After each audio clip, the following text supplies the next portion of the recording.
fear is a tool. But when that light hits the sky...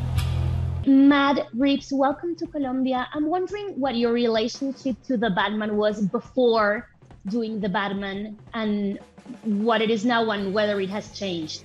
Oh, sure. I mean, well, my relationship with Batman goes to really my very early years. I mean, Batman 66 was my first Batman, Adam West, and I was born in 66. And so I've been a huge fan of Batman since I was a kid. And the character meant so much to me. I think, I think he means so much to everyone, who loves that character. It's like he's endured for over 80 years. And for me, I was so drawn to, just his style, the idea of that, of the cowl and the cape and the car and all that stuff. I thought that was super cool.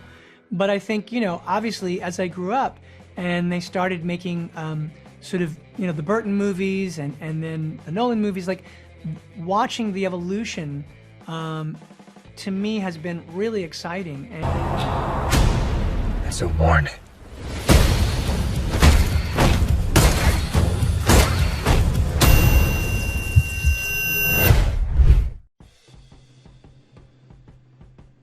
And for me, I think taking on the character was very daunting because everybody has their own version of the character in their head, right? Of course.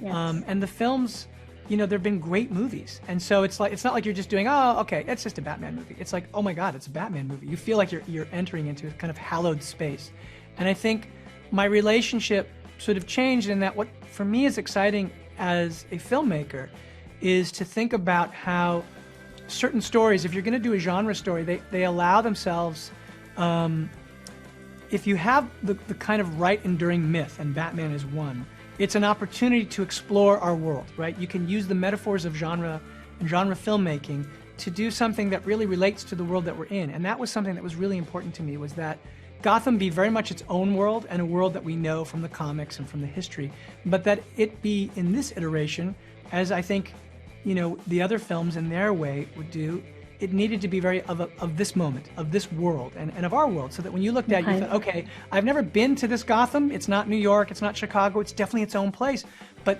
I feel like this is a city somewhere in our world that I've just never been to before, and that it would relate to people's lives, even very much connected to our times, because I think that's the point. Anytime you do a Batman story, you want to be able to bring it into the present so that it relates to people's lives. And so for me, I think that's how my relationship to the character changed, is that I saw an opportunity to explore something personal. This is a powder keg, and Riddler's the match. I can take care of myself. If this continues, it won't be long before you've nothing left. Let's talk about your take on the character. Let's talk Kurt Cobain.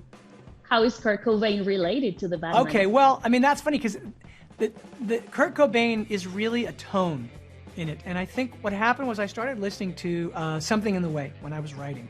And there was something in that tone that spoke to me about this idea, not of Kurt Cobain directly, but of the tone of his music. And the idea really, I guess, of him being kind of a rock star who I kind of remember as being somewhat of a recluse, right, to a degree. Like, he had an interesting relationship to fame. And I thought, well, that's an interesting way to think of Bruce Wayne, to not make him literally Kurt Cobain, but that vibe of him having this kind of edgy rocker, sort of tortured vibe about a guy who, we'd seen the version of Bruce Wayne that was sort of the playboy and the one who sort of drove a Maserati. And I thought, well, there's another reaction that you could have to the death of your parents and to being Bruce Wayne, which is this idea that if he was a member of, let's say, the Kennedys or like the royal family, and that in the wake of all of that, he couldn't really take the weight of being under the storied name Wayne. And so in that sense, it connected to this idea of this kind of rocker vibe. I thought the danger of it, the kind of tortured, recluse side of it,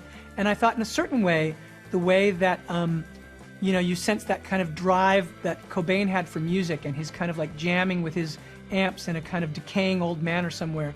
I thought that related to a rock and roll version, really, of Bruce Batman. That he didn't have, it wasn't music in his case, it was being a vigilante and working, building that car, being a bit of a gearhead, and him just really being a loner in that way. So that's kind of there's an essence. It's not that he's based on Kurt Cobain, but there is a kind of spiritual connection, I think, to the music and the tone.